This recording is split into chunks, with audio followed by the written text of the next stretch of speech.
we are pleased to announce the recipient of the Tolerance Institution Award 2026.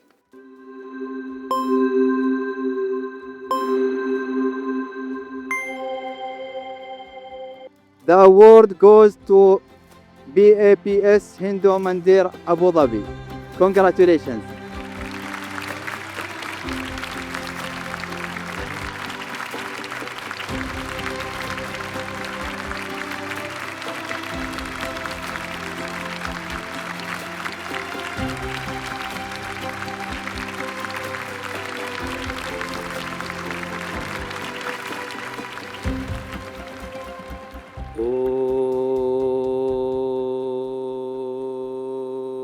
Purnamada Purnamidam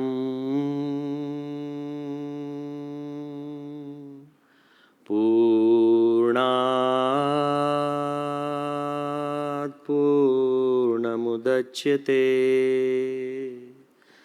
Purnasya Purnamadaya Purnamevavashishyate. Om Shantihi Shantihi Shantihi. In the divine presence of all the divine energies that continue to oversee our cosmos, universe, and this beautiful nation. Also, in the most auspicious presence of all the learned scholars, Your Excellencies, and faith leaders, all of them whom I share a special friendship with. I'd like to begin with all humility and gratefulness to all of you for showering so much love and so much honor. I personally believe that as an individual, I'm too small and too insignificant to be a part of this universal dream of global harmony. But I truly also believe that this award or recognition belongs to Bhagwan Swaminarayan, who revealed a philosophy for global good and global harmony, transcending all the divisions and all the differences that divide humanity. It also belongs to His Holiness Pramukh Swami Maharaj, who in 1997 in the deserts of Sharjah, who predicted that may there be a temple in Abu Dhabi and may it bring countries, cultures, and religions closer together. But at the same time, I believe it belongs to my spiritual leader, His Holiness Mahan Swami Maharaj, who believes that harmony is the virtue of God. But none of this could have been possible without the most enlightened leadership of His Highness Sheikh Mohammed bin Zayed Al Nahyan, who has created this wonderful nation. Till now, I used to say that it's a nation of 200 nationalities, but after coming to this conference, it's a nation that's unified religions, civilizations, and cultures. It's a very unique place on this earth, where tolerance and harmony are not just nouns, beautiful words, and inspirational, where tolerance and harmony are verbs in action, meaningful and transformational. So I believe that this award or any recognition belongs to all our volunteers, to millions who stay and adopted this nation as their very own, and to billions across the world who breathe harmony, believe in harmony, and live for harmony. Thank you very much for honoring all of us together this morning. I also wanted to emphasize one fact, that the seeds of harmony, as Elder Edelson pointed out, that the seeds of harmony are sown at the family level. It is there we learn to share space, to coexist, to share our lives. So there could have been no better time than this time to have this wonderful conference and dialogue in civilizations, especially with emerging technologies and media, the impact of AI and new media on family and community. Why do I say that? At no point in history has there been a more need of harmony than now, than ever before. At a point when the world is polarizing and we are being driven into corners of darkness and isolation, it's wonderful that this nation and Emirates scholars have taken this initiative to rekindle and ignite dialogue at this level. And why do I say that? That all of us know that AI is knocking on the doors of humanity. But not just knocking, it's entered our homes and our heads. And it has come to a point of hijacking our hearts. There is no conflict. Come on. We have already submitted to AI, where we ask questions and smile at the answers, where we feel happy and privileged and more powerful. As earlier both chancellors pointed out, that almost 72% of teenagers are already using AI assistants. 66% of the world population is guided by AI in one way or another. But as they pointed out, that only 0.2% of energy and resources are spent on the ethics of AI. So at no point in history have we been flooded or controlled. But you know something? If AI was just one more invention, it would be fine. But it is not. All our earlier inventions of the past over centuries and millennia, we as a human race have been able to control, to monitor, to modulate. Fire could have burned the whole world, but nope. We tamed it and we're using it for cooking and warming. The light bulb could have turned us into night animals. But no. We've found a way to balance things out. The atomic bomb could have destroyed the world many times over. But we have contained it wisely and sanely. But all these inventions of the past, they were physical and they changed the world around us. AI is more mystical. It has the power to change things within us. And what do I mean? Please don't take me wrong, but I'm making a very strong statement before you. AI is like inventing a new species. AI is like inventing a new species. Till now, all our previous inventions never thought for themselves. They never reproduced. They never evolved. We don't have television sets that produce more television sets and then they change in shape. We don't have cars that produce cars and then they accommodate us.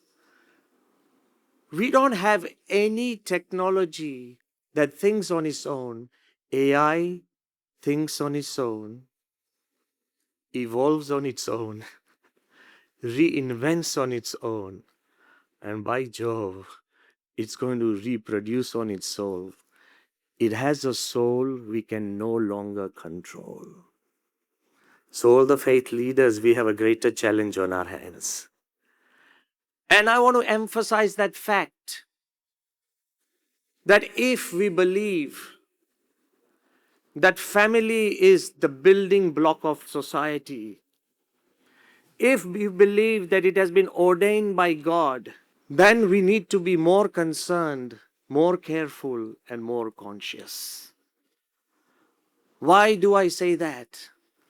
Every civilization or culture that has survived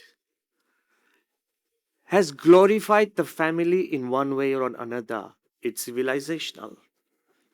The ancient Egyptians glorified families on their tomb inscriptions and wall arts, saying that it sustains life.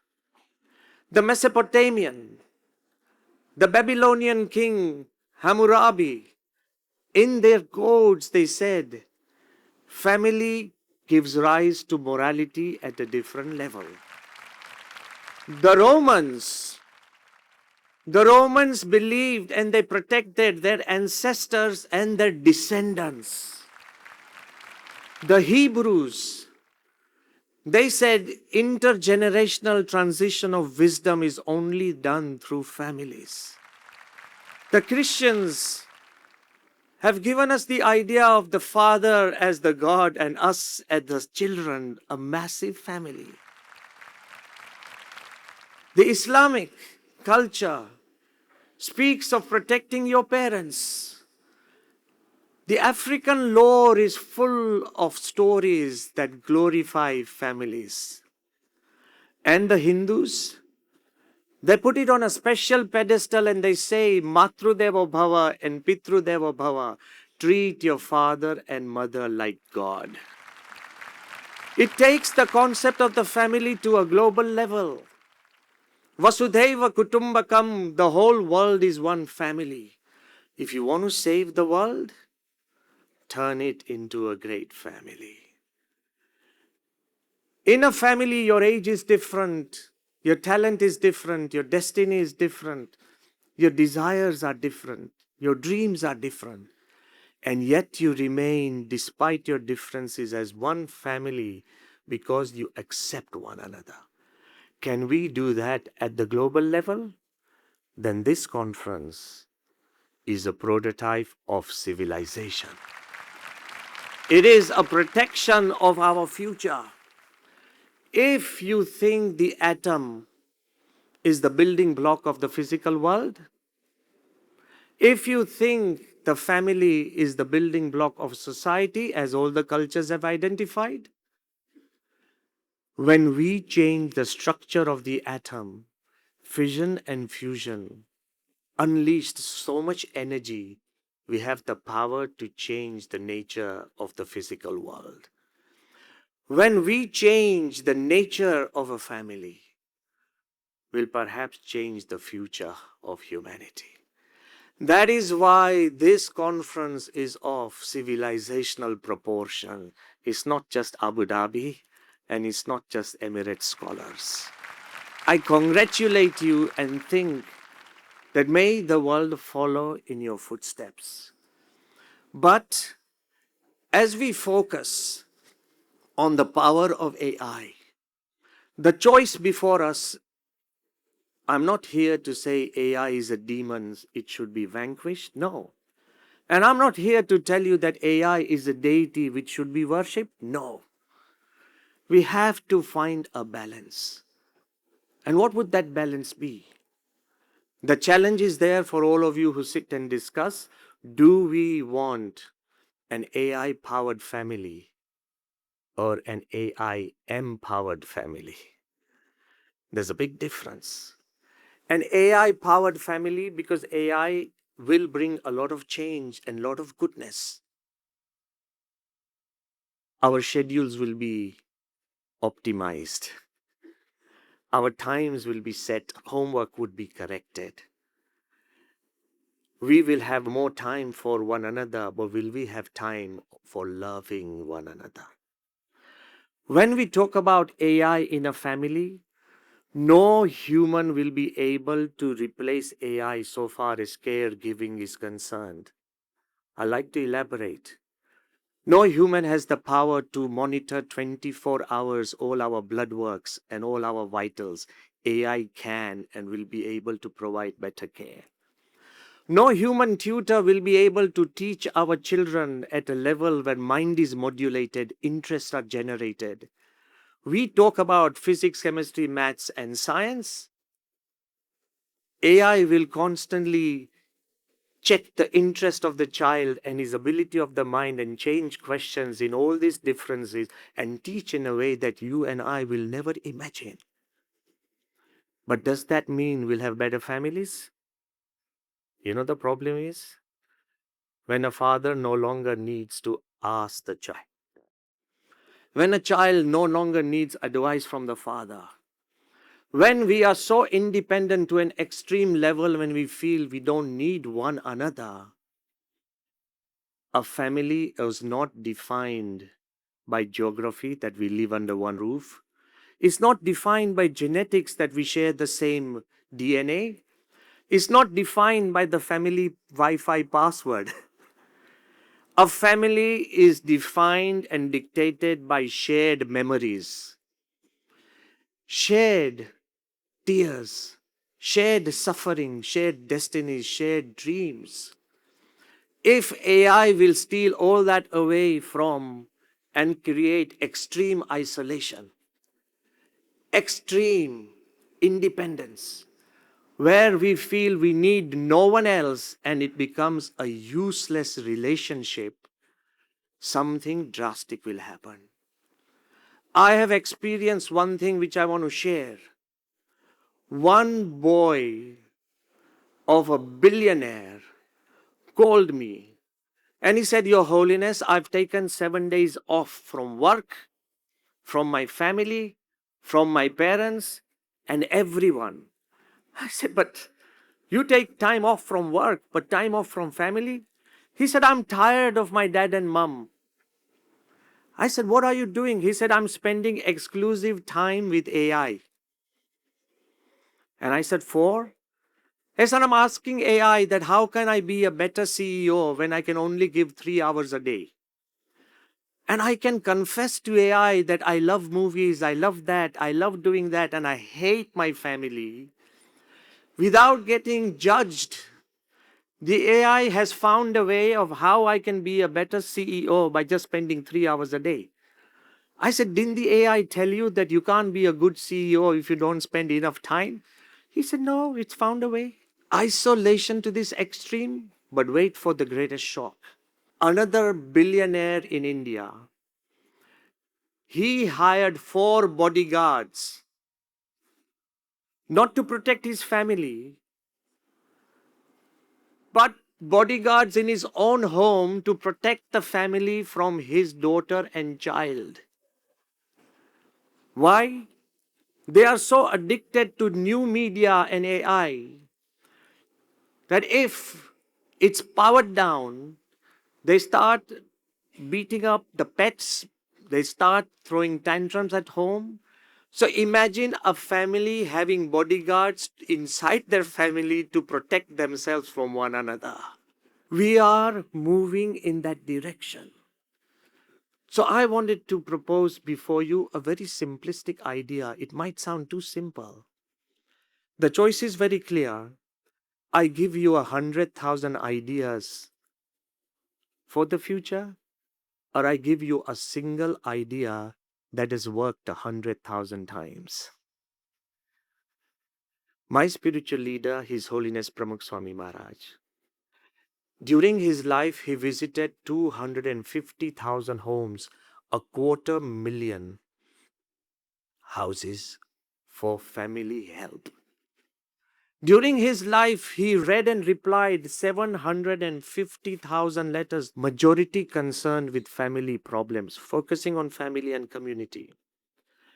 And once he smiled and said that if every family in this new age got together for Ghar Sabha, that means a family assembly, where families connect with hearts and souls and minds, not just for small chit chats and not just for holidays, where family connect together with their hearts, minds, and soul. Just 20 minutes a day, 90% of our problems would disappear. You might think that what can 20 minutes do? It's too simplistic and it's too naive.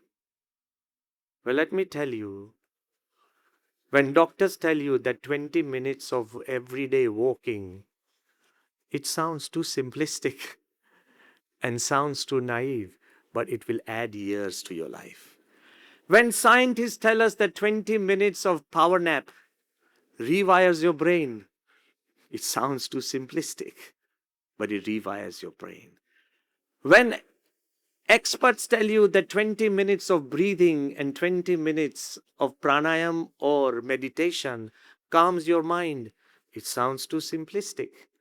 But now behaviorists tell us, I second you, Elder Edelson. Behaviorists tell us that 20 minutes of digital detox every day, unplugging yourself, keeping yourself away from all gadgets and just staring at the sky or staring at something that is alive will completely detox you from digital media. It sounds simplistic, but it will help. In an age where you will be able to virtually choose your father and mother and family members after 8 o'clock. In an age where you will constantly talk to artificial assistants, you know, artificial intelligence first comes to you as an assistant. All of us have been using it. Then slowly it becomes your agent. You give it work, it will do. Then it transforms into your informant, where you start trusting AI more than real stuff. Then it becomes your companion, that instead of friends and family members, you want it more. But to the faith leaders, soon it might even become AI divine. Because no religion has a God that answers back. We pray and feel the prayers, which is a fact.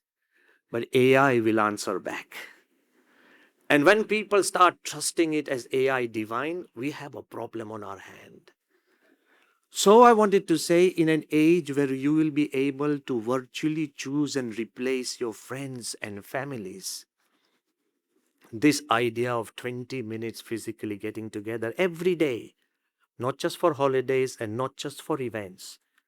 It sounds simplistic, but I want to emphasize one fact in conclusion, that in a virtual world, in an artificial world, real conversations, real hugs and not just emojis, real handshakes, real conferences and not just digital conferences, real tears and real healing will have a magical effect, not just in new media and AI, but in times to come. We are real human beings and we have real life. So perhaps this idea may be the saving of what we have to do. Sometimes an answer to a complicated event or a problem is not complicated. You know, a 10-ton door does not need a 10-ton key to open. It might just need your fingerprint or your eye or a very small key. So when we think about this, I wanted to leave you with an idea that in the Rig Veda it is said that mitrasya chakshusa samikshamahe. AI is coming.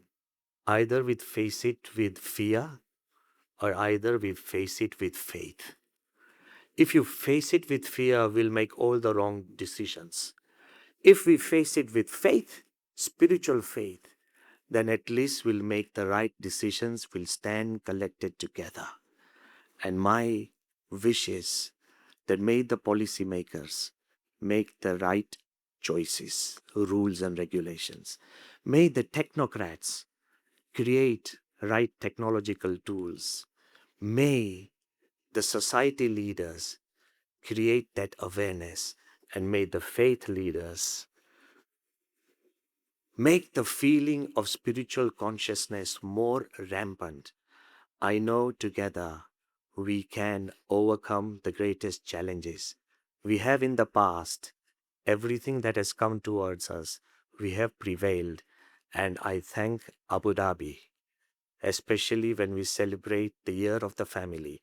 I thank Emirates scholars and all of you who have gathered here, not just for giving us this recognition, but also for creating these wonderful conferences.